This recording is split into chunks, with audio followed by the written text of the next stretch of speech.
اسرائیل کی جانب سے کیے گئے حملوں کے بعد ایران نے فی الحال براہ راست جواب نہیں دیا، لیکن حزب اللہ کے ذریعے اسرائیل کو ایسا سبق سکھایا کہ نتن یاہو اور ان کے حواری رات بھر حیران پریشان سر جوڑے بیٹھے رہے کہ یہ کیا ہو رہا ہے۔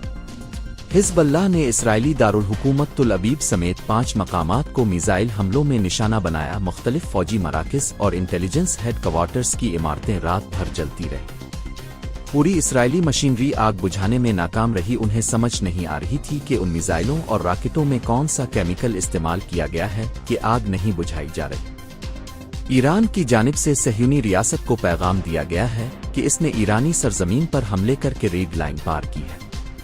اب ہمارا جواب کہیں زیادہ دردناک ہوگا۔ ویسے تو اسرائیل کی جانب سے کیے جانے والے حملے کو بڑا چڑھا کر پیش کیا جا رہا ہے۔ اسرائیلی میڈیا بوڑھ کے مار رہا ہے، مغربی میڈیا بھی اس کی حمایت کرتے ہوئے وہی دعوے بتا رہا ہے۔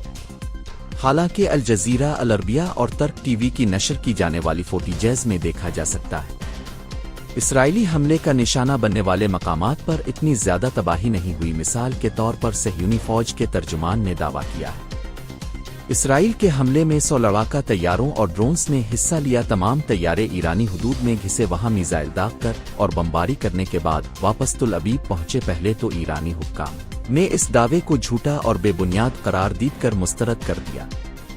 ویسے بھی عقل یہ بات تسلیم کرنے کو تیار نہیں کہ آخر ایک ساتھ 100 طیارے کیسے کسی ملک میں خاموشی سے گھس سکتے ہیں کہ اس کے ریڈار سسٹم کو پتہ ہی نہ چل سکے۔ اس کے علاوہ اگر 100 لڑاکا طیارے بمباری کرتے تو پھر تہران باقی مقامات کی اینٹ سے اینٹ بچ جانی چاہیے تھی، لیکن حملے کے بعد گزشتہ روز بھی ایران میں معاملات زندگی جاری اور رواں دواں رہے۔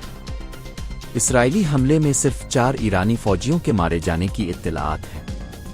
اگر ہم یہ تسلیم کر لیں ایران کی جانب سے تعداد چھپائیے کم بتائی جا رہی ہے تو 4 فوجیوں کو 40 کر لیتے ہیں، لیکن پھر بھی جس بڑے پیمانے پر صہیونی ریاست پروپیگنڈا کر رہی ہے کہ 100 طیاروں نے گھس کر بمباری کی، ایسا کچھ نہیں لگتا۔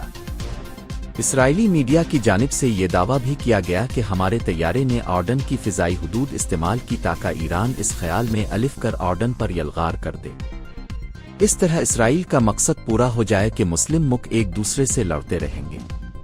لیکن آرڈن نے فوری وضاحت جاری کی کہ ہماری ایئر اسپیس استعمال نہیں کی گئی، اور اب تو یہی کہا جا رہا ہے کہ 100 طیارے تو دور، اسرائیل کی جانب سے ایک بھی طیارہ ایران نہیں آیا، صرف انہوں نے وہیں سے میزائل داغے جسے ایرانی ایئر ڈیفنس سسٹم ناکام بناتا رہا۔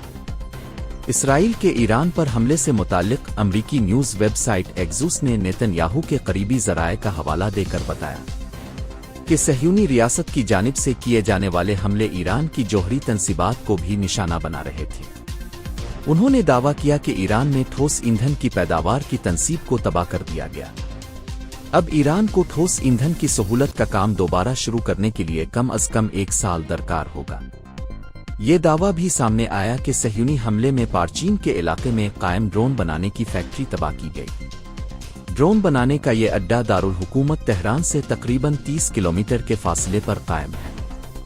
اسرائیلی اہم شخصیت نے امریکی ویب سائٹ سے گفتگو میں بتایا کہ ہمارے حملوں کا نشانہ ایران کی S-300 بیٹریاں تھیں۔ اسرائیل ویسے بھی ایران کی میزائل ٹیکنالوجی سے کافی خوفزدہ ہے، اور یہی وجہ ہے کہ اس نے بیٹیوں کو نشانہ بنانے کی کوشش کی تاکہ ایران فوری جواب نہ دے سکے۔ لیکن ایرانی حکام اس حملے سے متعلق پہلے ہی تیار تھے، کیونکہ روسی ہیکرز نے اسرائیلی حملے کا پتہ لگا لیا تھا۔ ماسکو سے تہران کو پہلے ہی بتا دیا گیا کہ اسرائیل آج رات اب پر حملہ کرنے جا رہا ہے۔ یہی وجہ ہے کہ ایران کا ایئر ڈیفنس سسٹم مکمل طور پر نہ صرف فعال اور تیار تھا، بلکہ اس نے درجنوں راکٹوں اور میزائلوں کو فضا میں ہی تباہ کر دیا۔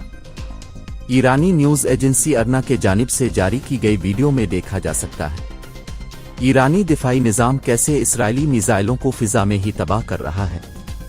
جہاں تک اسرائیلی حملے میں ایران کی نیوکلیئر سائٹس جوہری تنصیبات تباہ کرنے کا دعویٰ ہے تو یہ محض پروپیگنڈا کہا جا سکتا ہے، کیونکہ عالمی جوہری توانائی ایجنسی جو اقوام متحدہ کا ذیلی ادارہ ہے، خود اس نے تصدیق کر دی ہے کہ صہیونی ریاست کے حملے میں ایرانی جوہری تنصیبات متاثر نہیں ہوئی۔ اقوام متحدہ کی ایجنسی کے ڈائریکٹر جنرل رافیل گروسی نے ایکس پر اپنی پوسٹ میں لکھا کہ اسرائیل ایسے اقدامات کرتے ہوئے احتیاط اور تحمل کا مظاہرہ کرے، کیونکہ جوہری تنصیبات پر حملے تابکار ماوت کی سلامتی کو خطرے میں ڈال سکتے ہیں۔ اسرائیلی میڈیا مسلسل اصرار کر رہا ہے کہ حملے میں 100 سے زائد طیاروں اور ڈرونز نے حصہ لیا، جس میں بلاسٹک میزائل سائٹس اور فضائی، دفاعی، بیٹری سمیت تقریباً 20 اہداف کو نشانہ بنایا گیا۔ اسرائیل کی جانب سے کہا جا رہا ہے کہ صہیونی فورسز نے حملوں میں اپنے اہداف حاصل کر لیے۔ ایرانی فورسز انہیں روکنے میں ناکام رہی، لیکن ایران کا موقف ہے کہ اس کے ایئر ڈیفنس سسٹم نے نہ صرف اسرائیلی حملے کو روکا ناکام بنایا بلکہ صہیونی فوج کو مغربی سرحدوں سے پسپا ہونے پر مجبور کر دیا۔ ایرانی حکومت کی ترجمان فاطمہ محاذرانی نے پریس کانفرنس میں بتایا کہ اسرائیلی حملوں سے محدود پیمانے پر نقصان ہوا۔ انہوں نے اس بات پر زور دیا کہ ملک میں حالات معمول پر ہیں، فضائی ٹریفک چند گھنٹے معطل رہنے کے بعد بحال ہو گئے۔ انہوں نے کہا پورے ایران کو اپنی فضائی دفاع پر فخر ہے۔ ایرانی افواج کے چیف آف سٹاف نے سرکاری ٹی وی کو دیے گئے ویڈیو بیان میں کہا، ملک کے فضائی دفاع کی بروقت کارکردگی کی بدولت حملوں میں محدود نقصان ہوا اور صرف کچھ ریڈار سسٹم کو نقصان پہنچا۔ حملے کے بعد ایرانی نیوز چینلز پر حکومت کی جانب سے بار بار پیغام نشر کیا جاتا رہا، جس میں یہ دکھایا گیا کہ زندگی معمول پر ہے۔ ایرانی میڈیا پر شہروں اور تیل کی تنصیبات کی تصاویر دکھائی جا رہی ہے، جس سے معلوم ہوتا ہے حکومت اسرائیل کے حملے کو نہ صرف دبانا چاہتی ہے بلکہ اس کے اثرات کی اہمیت کو بھی کم کرنا چاہتی ہے۔ اسرائیل ابھی ایران پر اپنے نام نہاد کامیاب حملے کے جشن ہی منایا تھا۔ دارالحکومت تل ابیب دھماکوں سے گونجنے لگا، اچانک ملک بھر میں سائرن بجائے گئے۔ الجزیرہ کے مطابق محفوظ بنکرز میں پناہ لینے کے لیے بھاگتے شہری یہ سمجھے کہ اسرائیل پر جوابی حملہ کر دیا ہے، لیکن بعد میں پتہ چلا حزب اللہ نے حملہ کیا ہے۔ دراصل اب تک حزب اللہ کی جانب سے جتنے بھی حملے کیے گئے ہیں وہ حیفا سمیت اسرائیل کے شمالی علاقوں پر کیے جاتے رہے ہیں۔ تل ابیب پہنچنے والے میزائل اسرائیلی دفاعی نظام ناکارہ بنا دیا کرتا تھا، لیکن گزشتہ رات حزب اللہ کا حملہ اس قدر شدید، منظم اور طاقتور تھا کہ اس نے پوری صہیونی ریاست کو ہلا ڈالا۔ کئی گھنٹے تک دارالحکومت سمیت ملک بھر میں سائرن بجائے جاتے رہے۔ لبنانی تنظیم نے اسرائیل میں 5 مختلف مقامات پر حملے کیے۔ حزب اللہ کے جاری کردہ بیان کے مطابق اس کے فائر کردہ راکٹ اسرائیل کے 5 مختلف رہائشی سے علاقوں میں فائر کیے گئے تھے۔